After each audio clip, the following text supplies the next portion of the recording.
Hello, मेरा नाम है हेमंत और आप सुन रहे हैं श्रीमद् भगवद गीता का हिंदी अनुवाचन।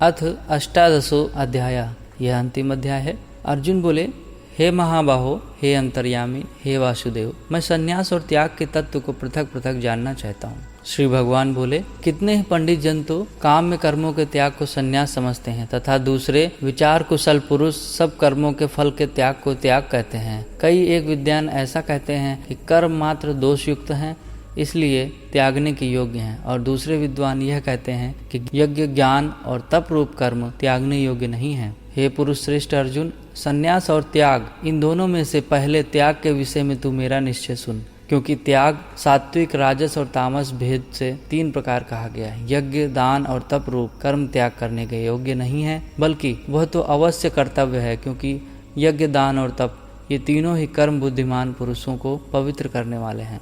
इसलिए हे पार्थ, इन यज्ञ, दान और तप रूप कर्मों को तथा और सभी संपूर्ण कर्तव्य कर्मों को आसक्ति और फलों का त्याग करके अवश्य करना चाहिए। यह मेरा निश्चय किया हुआ उत्तम मत है। निषिद्ध और काम्य कर्मों का तो स्वरूप से त्याग करना उचित ही है, परंतु नियत कर्म का स्वरूप से त्याग करना उचित नहीं है। इसलिए मोह के कारण उसका त्याग करना तामस त्याग कहा गया है। जो कुछ कर्म है वह सब दुख रूप ही है। ऐसा समझकर यदि कोई शारीरिक क्लेश के भय से कर्तव्य कर्मों का त्याग कर दे तो वह ऐसा राजस त्याग करके त्याग के फल को भी किसी प्रकार भी प्राप्त नहीं हो पाता। हे अर्जुन, जो शास्त्र विहित कर्म करना कर्तव्य है, इसी भाव से आसक्ति और फल का त्याग किया जाता है, बल्कि वही सात्विक त्याग माना गया है। जो मनुष्य अकुशल कर्म से द्वेष नहीं करता है और कुशल कर्मों में आसक्त नहीं होता, वह शुद्ध सत्व गुण से युक्त पुरुष, संशय रहित, बुद्धिमान और सच्चा त्यागी है। किंतु शरीरधारी किसी भी मनुष्य के द्वारा संपूर्णता से सब कर्मों का त्याग किया जाना शक्य नहीं है। इसलिए जो कर्म फल का त्यागी है वही त्यागी है, यह कहा जाता है। कर्म फल का त्याग न करने वाले मनुष्यों के कर्मों का तो अच्छा, बुरा और मिला हुआ ऐसे 3 प्रकार का फल मरने के पश्चात अवश्य होता है,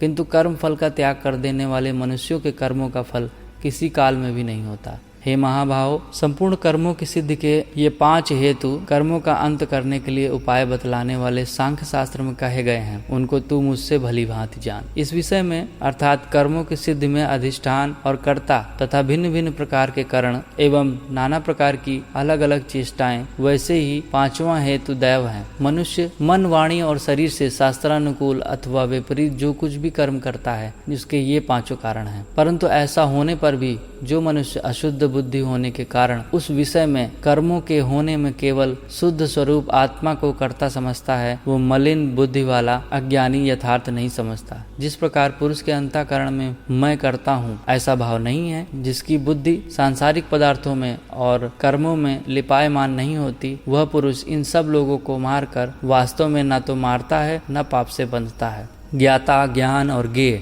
ये 3 प्रकार की कर्म प्रेरणा है, और कर्ता, करण, क्रिया ये 3 प्रकार के कर्म संग्रह हैं। गुणों की संख्या करने वाले शास्त्र में ज्ञान, कर्म तथा कर्ता गुणों के भेद से 3 प्रकार के ही कहे गए हैं। उनको भी तू मुझसे भली भांति सुन। स्वार्थ रहित केवल संसार के हित के लिए ही जिसकी संपूर्ण क्रियाएं होती हैं, उस पुरुष के शरीर और इंद्रियों द्वारा यदि किसी भी प्रकार की प्राणी की हिंसा होती है तो वह भी वास्तव में हिंसा नहीं है, क्योंकि आसक्ति, स्वार्थ और अहंकार के न होने से किसी प्राणी की हिंसा हो ही नहीं सकती, तथा बिना कर्तव्य अभिमान के किया हुआ कर्म वास्तव में अकर्म ही है। इसलिए वह पुरुष पाप से नहीं बनता। जानने वाले का नाम ज्ञाता होता है, जिसके द्वारा जाना जाए वह ज्ञान है। जानने में आने वाली वस्तु का नाम ज्ञेय है। कर्म करने वाले का नाम कर्ता है। जिन साधनों से कर्म किया जाता है उसका नाम करण है, तथा करने का नाम क्रिया है। जिस ज्ञान से मनुष्य पृथक पृथक सब भूतों में एक अविनाशी परमात्मा भाव को विराग रहित समभाव से स्थित देखता है, उस ज्ञान को तू सात्विक जान।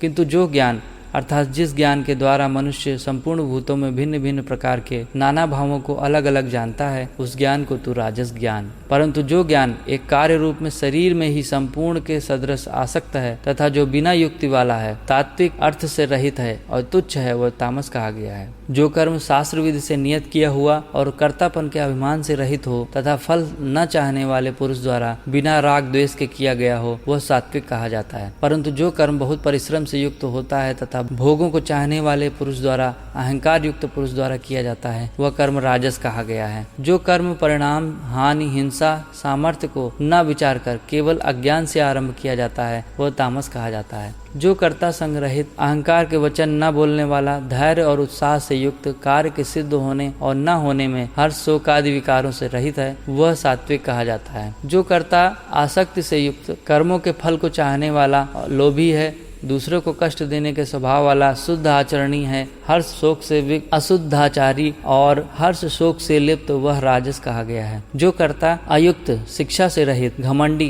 धूर्त और दूसरों की जीविका का नाश करने वाला है तथा शोक करने वाला, आलसी, दीर्घसूत्री है वह तामस कहा जाता है। हे धनंजय, अब तू बुद्धि का और धृति का गुणों के अनुसार 3 प्रकार का भेद मेरे द्वारा संपूर्णता से विभाग पूर्वक कहा जाना सुन। हे पार्थ, जो बुद्धि प्रवृत्ति मार्ग और निवृत्ति मार्ग को, कर्तव्य और अकर्तव्य को, भय और अभय को तथा बंधन और मोक्ष को यथार्थ जानती है वह बुद्धि सात्विकी है। हे पार्थ, मनुष्य जिस बुद्धि के द्वारा धर्म और अर्थ को अर्थात कर्तव्य तथा कर्तव्य और अकर्तव्य को भी यथार्थ नहीं जानता वह बुद्धि राजसी है।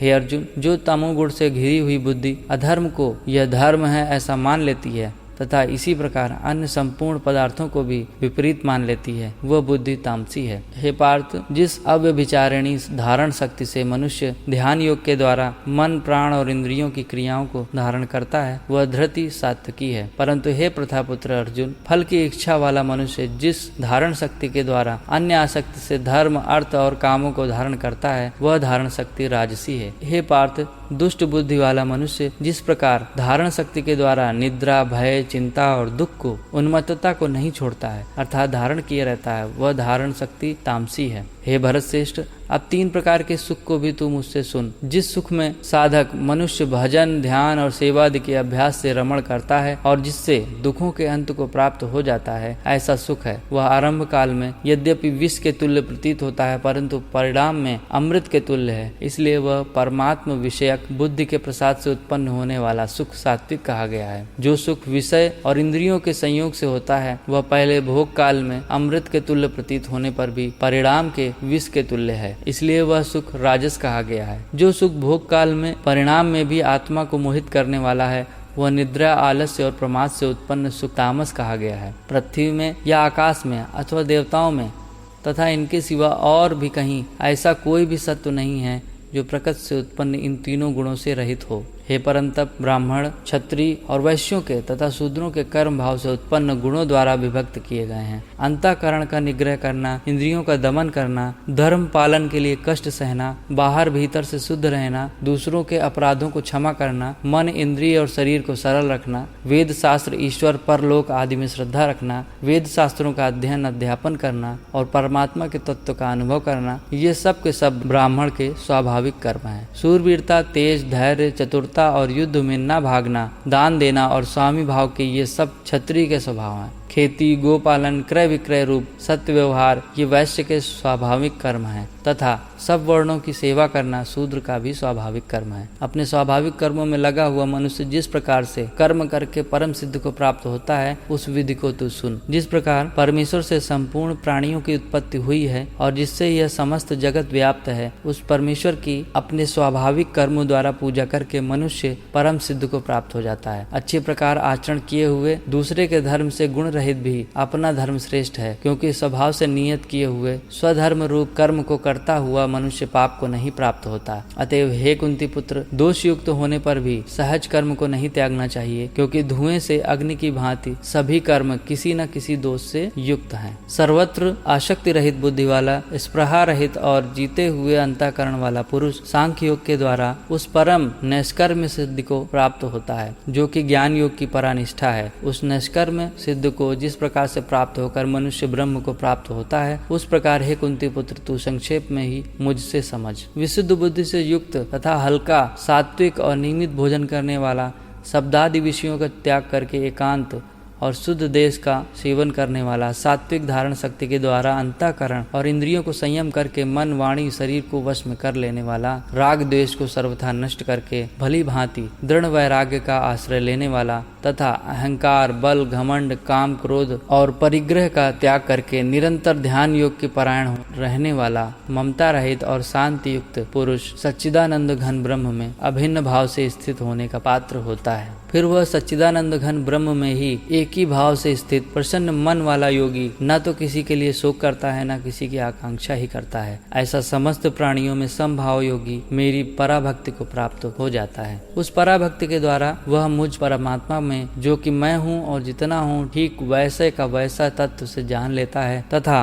उस भक्ति से मुझको तत्व से जानकर तत्काल ही मुझ में प्रविष्ट हो जाता है। मेरे परायण हुआ कर्मयोगी तो संपूर्ण कर्मों को सदा करता हुआ भी मेरी कृपा से सनातन अविनाशी परम पद को प्राप्त हो जाता है। सब कर्मों को मन से मुझ में अर्पण करके तथा संबुद्धि रूप योग को अवलंबन करके मेरे परायण और निरंतर मुझ में चित्त वाला हो, उपरयुक्त प्रकार से मुझ में चित्त वाला होकर तू मेरी कृपा से समस्त संकटों को अनायास ही पार कर जाएगा। और यदि अहंकार के कारण मेरे वचनों को न सुनेगा तो नष्ट हो जाएगा, अर्थात परमार्थ से भ्रष्ट हो जाएगा। जो तू अहंकार का आश्रय लेकर यह मान रहा है कि मैं युद्ध नहीं करूंगा, तो यह तेरा निश्चय मिथ्या है, क्योंकि तेरा स्वभाव मुझे जबरदस्ती युद्ध में लगा देगा। हे कुंती पुत्र, जिस कर्म को तू मोह के कारण नहीं करना चाहता, उस अपने पूर्वकृत स्वाभाविक कर्म से बंधा हुआ परवश होकर करेगा। हे अर्जुन, शरीर रूप यंत्र में आरूढ़ हुए संपूर्ण प्राणियों को अंतर्यामी परमेश्वर अपनी माया से उनके कर्मों के अनुसार भ्रमण कराता हुआ सब प्राणियों के हृदय में स्थित है। हे भारत, तू सब प्रकार से उस परमेश्वर की ही शरण में जा। उस परमात्मा की कृपा से ही तू परम शांति को और सनातन धर्म को प्राप्त होगा। इस प्रकार इस गोपनीय से भी अति गोपनीय ज्ञान मैंने तुमसे कह दिया। अब तू इस रहस्य युक्त ज्ञान को पूर्णतया भली भांति विचार कर, जैसा चाहता है वैसा कर। संपूर्ण गोपनीयों से अति गोपनीय मेरे परम रहस्य युक्त वचन को तू फिर सुन। तू मेरा अतिशय प्रिय है, इससे यह परम हितकारक वचन मैं तुझसे कहूंगा। हे अर्जुन, तू मुझ में मन वाला हो, मेरा भक्त बन, मेरा पूजन करने वाला हो और मुझको प्रणाम कर। ऐसा करने से तू मुझे ही प्राप्त होगा। यह मैं तुझसे सत्य प्रतिज्ञा करता हूँ, क्योंकि तू मेरा अत्यंत प्रिय है। संपूर्ण धर्मों को अर्थात संपूर्ण कर्तव्य कर्मों को मुझ में त्याग कर तू केवल एक मुझ सर्वशक्तिमान सर्वाधार परमेश्वर की शरण में आ जा। मैं तुझे संपूर्ण पापों से मुक्त कर दूंगा। तू शोक मत कर। सर्वधर्मान परित्यज्य मामेकम शरणम व्रज, अहम त्वाम सर्व पापेभ्यो मोक्षयिष्यामि मा शुचा। दोहा 66 अध्याय 18।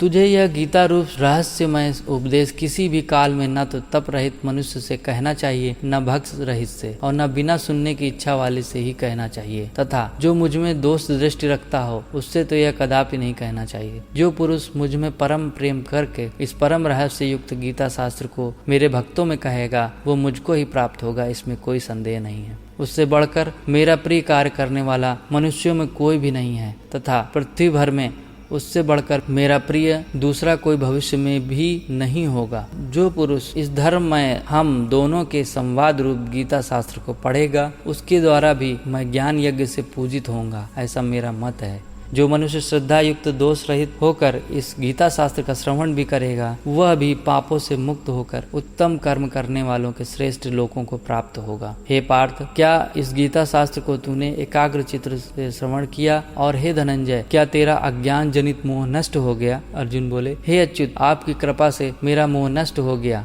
और मैंने स्मृति प्राप्त कर ली है। अब मैं संशय रहित होकर स्थित हूँ, अतः आपकी आज्ञा का पालन करूंगा। संजय बोले, इस प्रकार मैंने श्री वासुदेव के और महात्मा अर्जुन के इस अद्भुत रहस्य युक्त रोमांचकारक संवाद को सुना। श्री व्यास जी की कृपा से दिव्य दृष्टि पाकर मैंने इस परम गोपनीय योग को अर्जुन के प्रति कहते हुए स्वयं योगेश्वर भगवान श्री कृष्ण से प्रत्यक्ष सुना। हे राजन, भगवान श्री कृष्ण और अर्जुन के इस रहस्य युक्त कल्याणकारक और अद्भुत संवाद को पुनः पुनः स्मरण करके मैं बार बार हर्षित हो रहा हूँ। हे राजन, श्री हरि के इस अत्यंत विलक्षण रूप को पुनः पुनः स्मरण करके मेरे चित्त में महान आश्चर्य होता है। मैं बार बार हर्षित हो रहा हूँ। हे राजन, यहाँ योगेश्वर भगवान श्री कृष्ण है और जहाँ गांडीव धनुषधारी अर्जुन है, वहीं पर श्री विजय विभूति और अचल नीति है, ऐसा मेरा मत है।